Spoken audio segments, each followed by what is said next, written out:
봤더니 모든 얼굴이 다 이렇게 기쁨이 가득해 보이셔서 오늘 말씀의 제목이 기쁨의 이유인데 이미 다들 기쁨의 이유를 너무나도 잘 알고 계신 것 같습니다. 오늘 하지만 우리의 말씀을 통해서 더욱 풍성히 그 기쁨을 나누기 위해서 한번 우리의 말씀을 통해서 우리가 기뻐할 수밖에 없는 이유, 그리고 그 기쁨을 더욱더 우리가 풍성히 누리는 삶에 대해서 함께 나눠보고자 합니다. 먼저 오늘 말씀 배경을 살펴보면 이제 예수 그리스도께서 이제 유대아 지역에서 좀 후기에 사역하셨던 당시를 배경으로 하고 있습니다. 특별히 이제 이 말씀 같은 경우는 누가복음에만 특별히 기록되어져 있는 말씀입니다. 70인의 제자를 파송하고 그에 대한 이어지는 말씀인데, 먼저 17절 말씀 보시면 70인이 기뻐하며 돌아와 이르되로 말씀이 시작을 합니다. 그러면 먼저 70인이 언제 어디를 갔는지를 먼저 살펴볼 필요가 있겠죠. 10장 1절을 보시면 그 후에 주께서 따로 70인을 세우사 라고 또 말씀을 하십니다. 여기서 이제 70인을 세우시고 그 뒤에 친히 가시려는 각 동네와 각 지역으로 둘씩 앞서 보내시며 라고 말씀을 하고 있습니다. 여기서 이제 70명의 제자가 파송되었다라는 사실을 알 수가 있는데, 문제는 그 앞에 또 그 후에라는 단어가 나옵니다. 그 앞에 또 어떠한 사건이 있었는지를 살펴볼 필요가 있을 것 같은데요. 그 앞부분에 나오는 말씀 중에 이제 9장 44절 말씀 보시면 이 말을 너희 귀에 담아두라 인자가 장차 사람들의 손에 넘겨지리라 하시되, 예수님께서 이제 베드로가 신앙의 고백을 한 이후에 이제 본인이 순환당하실 것에 대해서 세 차례에 걸쳐서 예고를 하셨습니다. 마태복음, 마가복음, 누가복음에 공통적으로 예수님의 그 세 번의 순환 예고에 대해서 기록을 하고 있는데, 방금 제가 읽어드린 이 9장 44절의 말씀 두 번째 순환 예고의 말씀입니다. 이제 열심히 사역을 하시다가 베드로의 그 신앙 고백 이후에 이제는 본격적으로 본인이 순환당하실 것들에 대해서 말씀을 하시고, 이제 점점 약속한 그 때가 다가오고 있는 그 시점에 이루어지고 있는 그런 말씀입니다. 특별히 이제 57절 이후에 어떤 하나의 사건을 이야기를 하면서 특별히 예수님을 따르는 자가 어떻게 해야 되는지 그 자세에 대해서 60절부터 62절까지 기록을 하고 있는데요. 한번 같이 읽어보시면 이르시되 죽은 자들로 자기의 죽은 자들을 장사하게 하고 너는 가서 하나님의 나라를 전파하라 하시고, 또 다른 사람이 이르되 주여 내가 주를 따르겠나이다마는 나로 먼저 내 가족을 작별하게 허락하소서. 예수께서 이르시되 손에 쟁기를 잡고 뒤를 돌아보는 자는 하나님의 나라에 합당하지 아니하니라 하시니라. 오늘 이 말씀을 보시면 이제 예수님께서 순환 예고한 이후에 제자들에 대해서 조금 더 엄격하게 그 제자로서의 삶에 대해서 이야기를 하고 있는 것을 우리가 볼 수가 있습니다. 이제는 죽은 자들 장사하는 것은 죽은 자들에게 맡겨놓고 너희들은 나를 따라오라라고 이야기를 하고 있고요. 그리고 62절 사실 이 말씀 전 어렸을 때 가장 제가 성경 말씀을 보면서 이해가 되지 않았던 말씀, 왜냐하면 그때는 정말 문자 그대로 봤거든요. 그래서 손에 쟁기를 잡고 뒤를 돌아보면 청크를 못 간다고 생각했던 어린 시절이 있었는데, 그런 의미가 아닌 거 여러분들 잘 알고 계시죠? 정말로 하나님의 복음을 위해서 애쓰기로 한 사람들은 자신의 삶이나 어떠한 그 모든 것들을 내려놓고 전심을 다해 하나님을 따라야 된다, 예수 그리스도 그 제자로서의 삶을 살아야 된다는 것을 이야기하고 있는 것입니다. 이렇게 이제 점점 그 약속의 그 때가 다가오면서 예수님께서 더 긴박하게 제자들에게 어떻게 그들을 훈련시키실지 여러 가지 말씀과 비유를 통해서 이야기를 하고 계시고요. 그 가운데 이제 70명의 제자를 따로 세워서 그들을 파송하는 장면이 10장에 등장하게 됩니다. 그러면서 이제 특별히 따로 70인을 세우사 12명의 제자와 더불어서 합쳐서 70명이 아니라 그 12명의 제자 외에 별도의 70명을 더 세워서 이제 보냈다라고 기록을 하고 있습니다. 그러면서 추수할 것은 많되 일꾼이 적으니 추수하는 주인에게 청해서 추수할 일꾼들을 보내주소서 하라. 이렇게 말씀하시면서 이 70인 제자들 그들에게 하시는 당부의 말씀과 더불어서 이제 그들을 파송하는 장면이 나옵니다. 그런데 이 70인 제자 파송하는 것, 이것이 우리의 기쁨과 어떤 상관이 있을까? 사실 이 말씀에는 우리들 모두를 제자로 부르신 하나님의 그런 놀라운 섭리가 담겨져 있습니다. 이 70이라는 숫자, 이 70명이라는 숫자는 사실 좀 재미있는 숫자입니다. 오늘 말씀에서, 그리고 이제 앞에 우리가 같이 읽었던 10장 1절에서 70인을 세우셨다라고 기록이 되어 있는데, 문제는 성경의 본문마다 이제 전해져 오는 사본마다 이 사람 수가 조금씩 다르다라는 겁니다. 우리가 잘 알고 있는 것처럼 우리가 일반적으로 많은 경우에 70인으로 우리가 이해를 하고 있는데요. 특별히 이제 신의 사본과 알렉산드리아 사본이라고 불리는 그 사본들에는 70명이라고 기록이 되어 있는데 바티칸 사본, 베자 사본 이런 데에는 72명으로 기록이 되어 있습니다. 제자의 수가 왜 다르게 기록되어 있을까요? 사실 이 제자의 수가 왜 이렇게 기록되었는지에 대해서 정확히 알기 위해서는 사실 그 상황에 있었던 누군가가 인원을 정확히 계수를 해서 보고된 내용이 있었으면 좋겠지만 사실은 그 이후에 후대 사람들이 이 70명이라는 인원 그리고 72명이라는 인원에 대해서 여러 가지 분석을 하게 되어지는데 사실은 그게 말씀드린 것처럼 객관적인 계수를 통해서 진행되는 건 아닙니다. 어떤 것이었냐면 상징적인 의미로서 이 70이라는 숫자가 갖는 의미를 파악을 하고 그렇기 때문에 70인이라는 것이 더 정확하다라는 논리적 추측으로 이제 가게 됩니다. 어떤 의미이냐면 이제 이 70이라는 숫자는 성경에 등장하는 완전수, 7이라는 완전수에 가득 찬 만수로의 개념 10. 그래서 7과 10을 곱해서 70이라는 개념. 그렇게 해서 이제 예수님께서도 특별히 상징적으로 70일을 보내셨기 때문에 70인이 맞다라고 주장하는 것이 대체적으로 이제 많은 사람들의 올바른 해석으로 이해되어지고 있는데요. 이 70이라는 숫자는 여기 말고도 여러 성경의 본문에서 찾아볼 수 있습니다. 창세기 10장에 보면 이방인 나라들의 숫자 70이고요. 그리고 요셉의 초대로 애굽에 간 인원 70명입니다. 물론 그곳에 실제 이 요셉의 가족들까지 더하면 인원은 더 늘어나는데 굳이 성경에서는 그 수를 70명이라고 기록을 하고 있습니다. 여기에도 분명히 상징적인 의미를 담아내고 있고요. 그리고 이 당시 가장 이 당시에 중요한 공의회로 뽑혔던 사내들인 공의회의 그 의원 수도 70명이었습니다. 이러한 여러 가지 상징적인 숫자 때문에 예수님께서도 그와 더불어 상징적인 의미를 담아서 70명을 파송했을 것이다라는 것이 더 압도적인 추측으로 이제 이해가 되어지고 있는데 그럼에도 불구하고 이제 72명이라고 주장하는 분들의 그런 주장은 어떤 것이냐면 이제 이 12명씩 6조로 72명을 준비시켰다라는 겁니다. 12명씩 7조. 12명씩 6조로. 12명씩 6조로 이렇게 조를 세워서 파송을 하게 되었다라고 이야기를 하고 있고요. 특별히 이제 예수님께서 처음 세우신 12제자까지 하면 총 7조가 되겠죠. 7조에 12명의 제자들을 해서 합치면 총 84명이 되어지게 되는데 그래서 72명이라는 그런 주장을 하고 있습니다. 중요한 건 70명인지 72명인지 그렇다면 그 두 명은 과연 누구인지 이것이 중요한 것이 아니라 이 말씀에서 이 제자의 숫자를 우리에게 상징적으로 이야기를 하면서 우리에게도 또한 알려주시고 있는 것이 있다라는 겁니다. 제가 2절 말씀도 이어서 한번 말씀드렸는데 이 70인 뿐만 아니라 그 뒤에 이제 예수님께서 70명을 파송하면서 너네가 그곳에 나아갈 때 너네를 도와줄 사람들을 더 요청하라라는 그런 본문이 기록되어 있습니다. 상징적인 완벽한 숫자, 많은 그 완벽한 숫자로서의 70명과 더불어서 더 많은 인원들을 제조로 부르시는 그런 예수님의 모습을 통해서 이제 우리가 생각할 수 있는 것은 우리가 일반적으로 예수님의 제자라고 하면 먼저 떠오르게 되는 그 12명의 제자. 하지만 예수님의 제자들은 그 12명만 있는 것이 아니라 오늘 말씀에 기록된 그리고 70명 그리고 그들이 계속해서 부르고 더 채워나갈 더 많은 제자들이 있다라는 것을 상징적으로 이야기하면서 이 예수님의 제자가 점점 더 많은 숫자로 확장성을 가지고 있다는 것을 우리에게 알려주고 계십니다.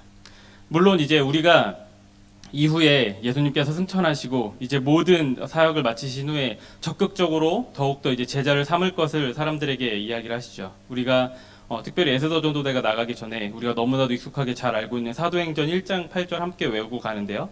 거기에도 이제 세상 방방 곳곳에 나가서 그 모든 사람들을 제자로 삼으라고 이제 예수님께서는 명확하게 이제 모든 사람들에게 이야기를 하십니다. 하지만 사실 이 당시에는 어느 정도는 제한적인 상황에서 예수님께서 택한 제자들을 불러서 사역을 하고 있던 상황이었는데 그럼에도 불구하고 그 제자가 더 확장될 수 있는 가능성을 계속해서 사역이 진행되고 있는 가운데 명확히 보여주는 사건입니다. 그래서 이 말씀을 통해서 먼저 우리가 깨달을 수 있는 것은 우리들마저도 예수님께서 그 제자로 부르셨다라는 그 사실입니다. 단순히 제자라고 하면 우리가 기억하는 12명만 있는 것이 아니라 그리고 오늘 말씀에 기록된 70명만 있는 것이 아니라 점점 더 확장되어져서 우리들마저도 그 제자의 수에 부름받았고 그 완벽한 수, 그 한없는 그 수 안에 우리들 또한 포함되어 있다는 사실이 오늘 말씀을 통해서 우리에게 알려주고 있습니다. 오늘 말씀에서 이제 특별히 보내다라는 말씀으로 기록되어 있는 단어가 이 헬라어에 두 가지 단어가 있는데 전달할 때 쓰는 펜포라는 단어가 있습니다. 어떤 물건을 전달하는 자로 이렇게 보냄을 받을 때 그런 단어를 쓰고요. 또 한 가지는 아포스텔로라는 단어인데 이 단어는 단순히 무엇을 전달하거나 어떤 개별적인 일만을 할 때 하는 것이 아니라 공적인 권위를 세워주고 공적으로 이렇게 세워줄 때 공적인 사명으로서 권위가 있는 파송을 할 때 아포스텔로라는 단어를 사용합니다. 그래서 오늘 말씀보다 앞서서 12명의 제자를 파송할 때 사용했던 그 보냄받을 때 사용했던 그 단어가 아포스텔로라는 단어였고, 그런데 오늘 이 70명을 보낼 때도 여전히 마찬가지로 그 70명 공적인 사명으로서 그 아포스텔로라는 단어를 사용하고 있습니다. 그리고 이제 우리들 역시도 예수님께서 그렇게 부르고 있다라는 사실을 우리는 기억해야 됩니다. 단순히 한 가지 사건을 위해서 부름받은 것이 아니라 진정으로 공적인 예수 그리스도의 제자로서 우리들을 부르고 계시다라는 것. 사실 오늘의 말씀에서보다 이제 이후에 계속되어지는 그런 서신서의 말씀들을 통해서 더욱더 우리가 확실히 알 수 있지만, 특별히 예수 그리스도께서 이제 사역 후기에 직접 하신 이 말씀을 통해서 우리가 다시금 깨달을 수 있습니다. 그래서 먼저 우리가 이제 기쁨의 이유 함께 볼 수 있는 것, 그것은 바로 우리가 모두 제자됨의 기쁨을 누린다라는 것입니다. 물론 우리가 이제 다 제자라고 이야기를 하면 오히려 부담이 더 크게 느껴지실 수도 있을 것 같습니다. 제자로 산다라는 것, 이 땅 가운데 우리가 하고 싶은 것 마음대로 못하는 것 같고, 정말 누릴 수 있는 것 다 못 누리는 것 같고, 오히려 손해보는 것 같고, 제자됨으로 살아가는 것이 어떻게 우리에게 기쁨이 되어질 수 있느냐라는 반문을 가지실 수 있지만, 사실 우리가 제자가 된다라는 것, 특별히 이 10장 2절 말씀에 보면 추수라는 단어로 이 제자의 하는 일에 대해서 표현을 하고 있는데요. 사실 이른바 우리가 가성비라는 이야기를 참 많이 하죠. 사실 우리가 하는 일에 비해서 우리가 그 제자로서 동참함을 통해서 얻어지는 유익이 우리에게 비교할 수 없이 크다라는 걸 이야기를 하고 있습니다. 추수 어떤 개념입니까? 사실 이제 모든 것들이 다 완벽하게 준비되었죠. 봄부터 씨를 뿌리고 병충 여러 가지 계속 1년이라는 그 장기간 시간 동안 모든 것들을 다 준비되어 있는 상태이고, 이제 우리는 무엇을 요구하시냐면 가서 추수하라라고 말씀을 하시는데, 그 추수하는 그 한 가지 액션을 통해서 그 1년 동안의 모든 노력과 그것을 통해서 얻어지는 그 영광에 우리들 또한 동참하게 되는 거거든요. 그러니까 우리가 제자로서 살아간다라는 것, 그 기쁨이 어디 있냐면 진정으로 하나님의 그 기쁨 가운데, 하나님의 영광 가운데 동참하는 특권을 누리게 된다라는 것, 그것이 우리에게 주어지는 기쁨인 것입니다. 그렇기 때문에 우리가 이 말씀을 기억하시면서 우리가 진정으로 제자다운 삶을 살고, 또한 이제 말씀에서 기록했던 것처럼 우리들뿐만 아니라 또 다른 제자를 낳는 그런 제자로서 살아야 되는 것이 첫 번째 제자됨의 기쁨을 우리가 이 땅 가운데 누리는 것이겠습니다. 두 번째 이제 기쁨의 이유, 드디어 이제 본격적으로 오늘의 본문의 말씀. 70인이 기뻐하며 돌아와 이르되 주여 주의 이름이면 귀신들도 우리에게 항복하더이다. 이렇게 기록이 되어 있는데요. 우리가 성경 말씀 보면서 정말 우리가 감격하고 이렇게 감동을 받는 그런 말씀들이 여러 군데 있죠. 특별히 이제 구약의 여러 가지 사건들을 직접적으로 바라볼 때 다윗과 골리앗의 싸움, 우리가 너무나도 익숙하게 잘 알고 있고, 사실 그 앞에 뒤에 그 어떤 신학적 의미가 있는지 마저도 우리가 너무나도 많이 접해서 알고 있지만, 그럼에도 불구하고 우리가 그 말씀을 접할 때마다 다시금 우리가 온몸에 전율을 느끼면서 이렇게 감격하는 것, 물론 승리를 했다라는 결과 그것도 있지만 사실 이 다윗과 골리앗의 그 체격 차이가 참 크기 때문에 그런 것도 있습니다. 물론 우리는 다윗이 오래전부터 준비된 사람이라는 것을 잘 알고 있지만, 하지만 표면적으로 다윗과 골리앗이 싸울 때 한 명은 오랫동안 잘 길리워진 그런 용사였고, 키도 무척 크고 힘도 세고 한 나라의 장수였고, 다윗은 사실 군사훈련도 제대로 받은 적도 없었고, 갑옷도 입지 않고 누가 봐도 그냥 어린 소년에 불과한 한 소년. 그런데 정말 이 말도 안 되는 싸움에서 다윗이 승리하는 그런 장면이 우리에게 큰 감동을 주는 것, 사실은 어떻게 보면 불가능해 보이는 한계를 뛰어넘는 그런 장면이 그 안에 묘사되어 있기 때문이라고 우리는 느낄 수 있을 것 같습니다. 오늘의 이 말씀을 보면 이제 제자들이 나아가서 이제 기뻐하며 돌아와 이르는데 귀신들이 우리에게 항복하였습니다라고 이야기를 합니다. 이들이 귀신을 정복했다라는 것, 귀신을 항복시켰다라는 것, 사실 다윗이 골리앗에게 맞서 싸울 때 그러했던 것처럼 어떻게 보면 그 이상으로 감히 상상할 수 없는, 대적할 수 없는 그런 존재와 맞서서 승리를 이기고 쟁취했다라는 그 기쁨이 이 멘트에서 충분히 우리에게 전달되어지고 있습니다.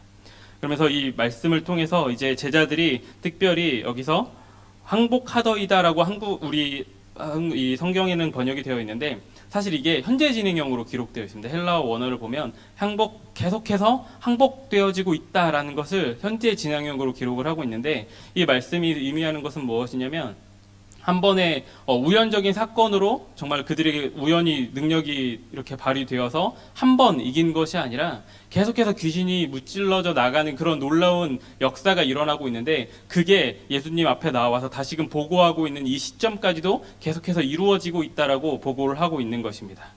그리고 이제 예수님께서 거기에 더해 이제 말씀을 하십니다. 사탄이 하늘로부터 번개같이 떨어지는 것을 내가 보았다라고 말씀하시면서 이제 제자들이 했던 그 사역이 그들의 오해나 착각이 아니라 진실로 하나님의 능력으로 말미암아 이루어진 놀라운 사건인 것을 예수님께서 말씀을 통해서 이야기를 해주고 계십니다.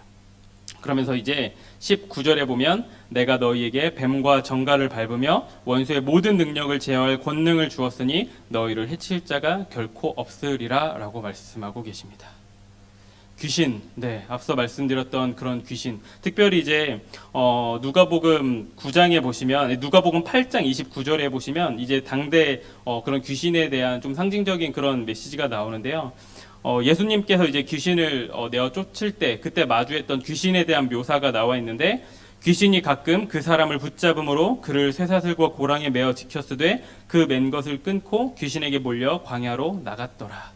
이 기록을 통해서 그 당시에 사람들이 귀신에 대해서 어떠한 생각을 갖고 있었는지, 어떠한 능력을 행하고 있었는지에 대해서 우리가 알 수가 있습니다. 그런데 그랬던 귀신을 그들이 계속해서 이겨냈다라는 것 말씀에서 기록을 하고 있습니다. 여기서 말하는 귀신은 단순히 정말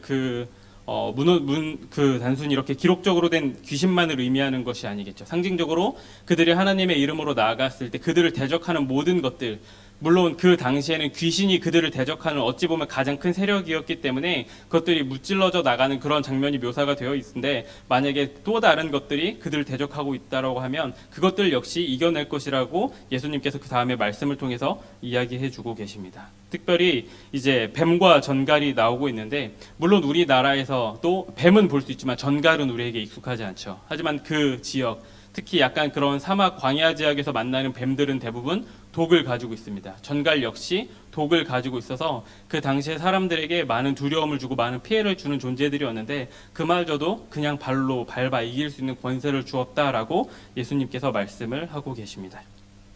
이런 말씀을 통해서 이제 계속해서 우리들에게도 동일하게 이제 그 말씀을 이어서 해주고 계시죠. 앞서 말씀드린 것처럼 그 제자로 파송받은 것, 제자로 부름받은 것 12명의 제자, 70명, 그리고 우리들 모두에게 흐르고 있다라고 여러분들에게 말씀드렸는데 그와 마찬가지로 예수님께서 동일하게 우리에게도 그런 능력을 주셨다라는 것을 우리가 기억할 필요가 있습니다.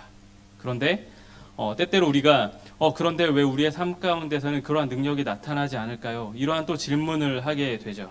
먼저 우리가 살펴볼 것은 우리가 우리의 그 능력을 어느 때 사용하는지에 대해서 먼저 살펴볼 필요가 있습니다. 오늘 말씀에서는 철저히 이 70명의 제자들이 나아가서 그 하나님의 나라를 전하고 하나님의 복음을 위해서 그 능력을 선하게 사용했습니다. 그런데 때때로 우리가 우리의 삶 가운데 그 능력이 나타나지 아니하는 것은 때때로 우리가 우리의 만족을 위해서 그 능력을 사용하려고 할 때가 너무나도 많거든요. 정말 우리가 간절히 바라는 것들, 때때로 하나님의 영광 때문이라고 이야기를 하지만 우리가 우리의 욕심대로 행하는 것들 가운데 하나님의 능력이 있기를 원하는 그런 우리의 모습들이 있진 않은지 좀 돌아볼 필요가 있을 것 같습니다. 진정으로 우리가 하나님의 나라를 위해서, 하나님의 영광을 위해서 우리가 할 때는 귀신을 내어 쫓는 것, 그 이상의 그 어떤 능력이라도 우리가 능히 행할 수 있다라는 그런 믿음을 가지고 여러분들이 담대하게 행하실 필요가 있을 것 같습니다. 여러분들 혹시 제가 3가지 보기를 드릴 텐데 여러분들 가장 좋아하는 음식이 무엇인지 한번 말씀해 보시면 좋을 것 같아요. 먼저는 우리 한우 1++ 등급의 아주 맛있는 몇몇 분들이 이렇게 갑자기 침을 그리고 또 한 가지는 정말 우리 최고급 횟감이라고 불리는 도미, 지금 잡아 올린 도미를 그 자리에서 이렇게 회를 딱 쳐가지고 초장과 함께 딱 내어주는 것. 그리고 3번째는 아주 먹기 좋게 부드럽게 잘 풀어서 쑤어준 죽. 3가지 음식 중에 여러분들 어떤 음식이 가장 좋으십니까? 아마 지금 대부분이 제가 생각하는 것이 맞다면 네, 첫 번째와 두 번째 중에서 열심히 고민을 하고 계실 것 같아요. 그런데 제가 갑자기 이 이야기를 드리는 이유는 물론 대부분 일반적으로 그 두 가지 음식이 정말 좋은 것이라고 여기고 그것들을 기쁘게 우리가 받아들이려고 생각을 하겠지만 때때로 정말 우리가 장염에 걸려서 몸이 아플 때라든지 아니면 우리는 기억이 나지 않지만 너무 어려서 그것들을 먹지 못하는 시절이었다라고 하면 1번과 2번의 음식이 아무리 우리가 일반적으로 좋게 여겨지는 것일지라도 당장 우리에게 필요한 음식은 아닐 수 있겠죠. 이 말씀을 갑자기 들은 이유는 무엇이냐면 하나님께서는 분명히 때에 따라 필요한 능력을 우리에게 부어주신다라는 걸 여러분들에게 말씀드리기 위해서입니다. 오늘 말씀에서 귀신이 축출되어지는 놀라운 그런 은사를 보았기 때문에 왜 우리에게는 이러한 능력이 나타나지 않느냐? 왜냐하면 그 귀신이 축출되어지는 그 은사가 정말 크고 놀라운 하나의 기적 같은 그런 은사처럼 보여지기 때문에 그 자체가 너무나도 그런 은사를 행하는 것이 멋있어 보일 수도 있고 위대해 보일 수도 있기 때문에 그런 은사가 우리에게 나타나지 않는 것에 대해서 아쉬워할 수도 있지만 분명한 건 그 시대와 지금의 시대는 많이 다르다는 것. 그 시대에 정말 절대적으로 예수님의 이름이 선포되어지는 그 시대와 이제는 예수 그리스도의 이름이 모든 이들에게 알려져 있고 이제는 뭔가 기적이나 뭔가 특별한 그런 것이 아니라 예수 그리스도의 사랑을 통해서 예수 그리스도의 이름이 전달되어져야 되는 지금의 시점과는 많이 다르다라는 것, 그걸 여러분들에게 말씀드리기 위해서입니다. 두 번째로 우리가 예수님의 능력이 나타나지 않는 것, 사실 능력이 나타나지 않는 것이 아니라 이렇게 눈에 보여지는 어떤 기적 같은 그런 능력이 아니라 정말 때에 따라 필요한 능력으로 우리에게 하나님께서 허락해 주고 계신데 때때로는 우리가 그것들에 대해서 간과하고 그것을 인식하지 못할 때가 있다라는 겁니다. 우리가 하나님의 일을 할 때 하나님의 나라와 하나님의 영광을 위해서 일을 할 때 분명히 하나님께서는 우리에게 한없는 능력을 부어주고 계시다라는 것, 눈에 보여지지 않는 사랑의 마음이 그것일 수도 있고 서로를 더욱더 권면할 수 있는 그런 마음이 그런 은사일 수도 있고 여러 가지 능력으로 하나님께서 지금도 우리에게 부어주고 계시다라는 그 사실을 우리가 기억할 필요가 있습니다. 두 번째 기쁨은 그 능력의 기쁨이고요. 그리고 이 그 능력의 기쁨을 우리가 마음껏 누리는 방법은 하나님의 나라와 영광을 위해서, 우리의 영광을 위해서가 아니라 하나님의 나라와 영광을 위해서 선하게 사용하는 것입니다. 저는 제가 어렸을 때 공부를 잘했을까요? 못했을까요? 네, 어렸을 때는 잘했습니다. 몇몇 분들이 놀라시네요. 그때만이라도 잘했습니다. 자, 제가 초등학교 때까지는 사실 전교 1등을 거의 안 놓치고 했었어요. 물론 여기 다들 그러시겠지만, 전교 1등을 계속 놓치지 않고 했었는데 갑자기 이 이야기를 드리는 건 제가 자랑을 하려고 하는 것이 아니라 그로 인해서 제가 어려움을 겪었던 흑역사를 말씀드리려고 하는 겁니다. 이제 초등학교 때 그렇게 좀 공부를 잘하는 편이어서 중학교 올라갈 때도 사실 공부에 대해서 별로 걱정을 하지 않았던 것 같아요. 그런데 중요한 건 초등학교 때 이제 저도 초등학교 졸업했거든요. 5년 동안 국민학교를 다니고 6학년 초등학교를 다닌 다음에 졸업을 했는데 이제 초등학교를 졸업하고 나서 중학교에 가서 처음으로 영어라는 과목을 접했습니다. 요즘은 이제 초등학교 때부터 영어를 배우기 시작하는데 그때는 이제 중학교 때부터 정규 교육 과목으로 영어가 있었거든요. 그러다 보니까 초등학교 때 정말 공부를 잘했었는데 사실 선수학습을 하진 않았어요. 그냥 그때 열심히 공부를 해서 좋은 성적을 받았었는데 이제 중학교 딱 올라가고 나니까 영어를 이제 배우게 되는데 이제 선생님과 이제 수업을 하게 되는데 선생님께서 수업을 하시는 내용이 이미 우리가 다 영어를 알고 있을 거라는 걸 가정하고 수업을 하시더라고요. 사실 대부분의 아이들이 학원을 다녔고 미리 이렇게 선수학습을 한 아이들이 있어서 좀 그런 아이들 대상으로 위주로 수업을 진행을 하셨는데 저 같은 경우는 사실 영어를 그 전까지는 공부를 한 적이 한 번도 없었고 정말 그 자리에 나가면서 굳은 결심과 의지만을 가지고 왔거든요. 영어 단어 이런 것도 잘 모르는 상태로.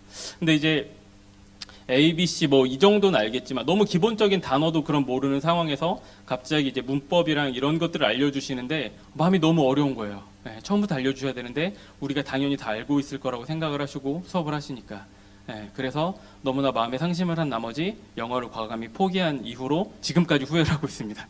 그런데 중요한 건 이제 계속해서 영어가 필요하잖아요. 이제 대학원을 준비를 하고 여러 가지 그런 과정에서 이제 영어가 필요하게 되었는데 특별히 이제 영어 시험을 봐야 되는데 제가 영어를 정말 이렇게 잘하는 분들이라면 그냥 이렇게 지문 쓱 읽으면 주제가 딱 파악돼서 바로 답을 싹 적어 나가겠지만 그렇지 않은 저에게는 이제 필살기가 필요합니다. 그러면 이제 어떤 문맥이 딱 등장을 했을 때 거기서 이제 이 주제를 찾으시오라는 그런 문제가 나오면 열심히 딱 찾는 게 있습니다. 접속사죠. 네, 열심히 접속사를 찾아야 앞에 뭔가 열심히 적혀 있고 그런데라고 하고 뒤에 나오면 그게 정답인 경우가 되게 많았거든요. 혹시나 뭐 그러나, 또한, 요약하자면, 다른 말로 이런 걸로 이렇게 해서 꼭 접속사가 나오고 뒤집어지는 경우가 많아서 열심히 접속사만 찾았던 그런 기억이 납니다. 이 말씀을 드린 이유, 사실 오늘 가장 핵심적인 이 세 번째, 여기도 접속사가 등장을 하기 때문입니다. 오늘 말씀에서 이제 20절에 이렇게 기록됩니다. 그러나 귀신들이 너에게 항복한 것으로 기뻐하지 말고 너희 이름이 하늘에 기록된 것으로 기뻐하라 하시니라. 사실 여기에서 그러나라는 단어가 나왔다라고 해서 앞에 있었던 모든 것들을 뒤집어 버리는 그런 의미는 아닙니다. 사실 여기에 사용된 용법이 히브리 사람들이 많이 이제 격언처럼 사용했던 뭐뭐보다 뭐뭐를 더 기뻐해라라는 그런 일반적인 그 관용구를 예수님께서도 동일하게 사용을 하신 건데, 이 말씀을 통해서 앞에 이렇게 귀신을 쫓아버리는 능력을 받은 것들이 무의미하다라고 말씀하시는 것이 아니라 그것들 너네들이 정말 기뻐하는 것이 마땅한데 그것에 더해 너네들이 정말로 기뻐해야 할 것이 있으니 너희의 이름이 하늘에 기록된 것으로 기뻐하라라고 이야기를 하고 있습니다. 그리고 이제 동일하게 이 말씀이 우리에게도 적용되고 있습니다. 우리에게 주어지는 세 번째 기쁨, 하늘 백성으로서의 기쁨입니다. 사실 오늘의 이 말씀을 통해서, 이 세 번째 말씀을 통해서 우리에게 알려주시고자 하는 바는 너무나도 명확하죠. 그 앞에 있었던 능력을 행하고 정말로 제자로 파송받아 나아가고, 물론 그것들 자체도 좋지만 사실 우리의 신분 자체가 변화되었다라는 것이 우리에게 가장 큰 기쁨이라는 사실을 우리가 기억할 필요가 있습니다. 특별히 이제 말씀에서 여러 경우에 우리가 양자로서 표현되기 때문에 그것으로 이렇게 비유를 해보면, 우리가 이제 정말 가난한 그런 고아의 상태, 아무것도 가진 것이 없던 상태였는데 만약에 우리가 부잣집에 양자로 가게 되었을 때 우리가 그곳에서 먹는 것, 입는 것, 지내는 집, 그것들이 우리에게 만족을 주겠지만 사실 그것들 때문에 우리가 만족하는 것이 아니라 가장 본질적으로 우리가 양자가 되었다라는 것, 그것이 우리에게 기쁨이 되어지는 것이고 그 외의 것들은 우리에게 당연스럽게 부수적으로 주어지는 것이겠죠. 사실 오늘의 말씀에서도 이 세 번째 말씀이 모든 것들을 이렇게 총괄할 수 있는 것이 같은 맥락에서입니다. 세 번째로 천국 백성으로의 기쁨, 앞에 나와 있었던 그 능력이 있기 때문에 하나님의 백성이 된 것이 아니라 물론 그런 능력을 행하는 것들이 우리가 하나님의 자녀인 것들을 증거할 수는 있겠지만 그것이 중요한 것이 아니라 우리의 신분이 완벽하게 하나님의 백성으로, 천국 백성으로 바뀌었다라는 것, 그것이 그 어떤 것보다 우리에게 감사할 일, 기뻐할 일이 되는 것입니다. 그렇기 때문에 사실 다시 거꾸로 돌아가서 능력을 행하면서 예수님의 이름을 위해 제자로서 살아가는 것이 그렇기 때문에 더 의미가 있는 것이겠죠. 특별히 이것에 대해 21절 말씀에 보시면 예수님께서 이렇게 말씀하십니다. 기도하시면서 아버지여, 이것을 지혜롭고 슬기 있는 자들에게는 숨기시고 어린아이들에게는 나타내심을 감사하나이다. 옳소이다. 이렇게 된 것이 아버지의 뜻이니이다. 이렇게 말씀하시면서 이 천국의 복음이 모든 사람들에게 주어진 것이 아니라는 사실을 상징적으로 알려주고 계십니다. 여기에서 나오는 지혜롭고 슬기 있는 자들, 그 당시에 유대 지도자들을 의미합니다. 율법 교사들, 정말로 그런 율법에 정통한 사람들, 자신들이 잘 알고 있다라고 여기고 과거로부터 정통성을 가지고 있다라고 여겼던 그 사람들. 하지만 이 복음은 그 사람들에게 그들의 노력으로, 그들의 열심과 그들의 그런 학벌이나 감언, 그런 것들로 주어진 것이 아니라 철저하게 하나님의 은혜로 말미암아 그들에게 직접적으로 주어졌다라는 사실을 우리는 알 수가 있습니다. 또한 이제 마지막 24절 말씀에서도 이렇게 기록하고 있습니다. 내가 너희에게 말하노니 많은 선지자와 임금이 너희가 보는 바를 보고자 하였으나 보지 못하였으며 너희가 듣는 바를 듣고자 하였으되 듣지 못하였느니라. 심지어 선지자 또는 세상에서 가장 많은 권력과 명예와 돈을 가지고 있는 임금이라 할지라도, 그것들을 알고자 해서 본인들이 수많은 노력들을 했을지라도 그럼에도 불구하고 그 복음의 진리를 깨닫지 못하라는 것을 이 말씀을 통해서 알려주고 있습니다. 이러한 모습이 다시금 우리에게 감사가 되어지는 것은 우리가 이렇게 천국의 백성이 된 것, 모든 이에게 동일하게 주어진 것이 아니라 하나님의 전적인 은혜로 말미암아 택함받은 우리들에게만 주어졌기 때문이라는 것입니다. 마지막 세 번째로 우리가 기쁠 수 있는 것, 천국 백성으로서의 기쁨인데, 그렇다면 우리가 그 천국 백성으로서의 그 삶을 잘 누리는 것, 먼저는 우리가 그 은혜, 너무나도 말로 다 할 수 없는 은혜에 매일매일 감사하는 삶을 사는 것이고요. 그리고 두 번째는 우리가 처음 찬양에서도 우리가 함께 열심히 불렀는데 그 천국 백성, 우리가 막연하게 먼 미래에 이루어질 먼 미래의 일로만 생각하는 것이 아니라 진정으로 우리가 이 땅 가운데 그 천국 하나님의 나라를 만들어가기 위해 노력하면서 살아가는 것, 그것이 우리가 천국 백성으로 이 땅 가운데 잘 누리면서 살아가는 것입니다.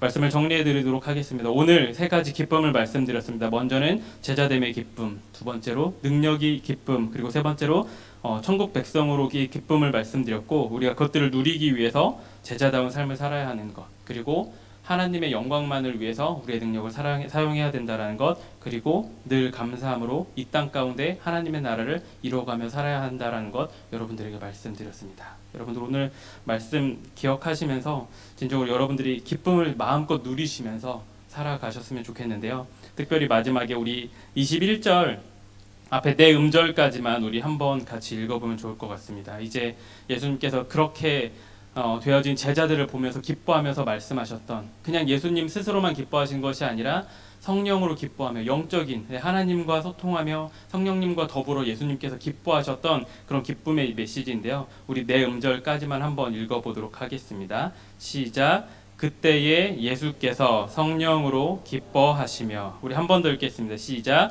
그때에 예수께서 성령으로 기뻐하시며. 아멘. 우리의 모든 삶 가운데 그러한 하나님의 기뻐하시는 얼굴이 우리에게 비춰질 수 있기를 주님의 이름으로 축복합니다. 네, 우리 이 시간 함께 찬양하실 텐데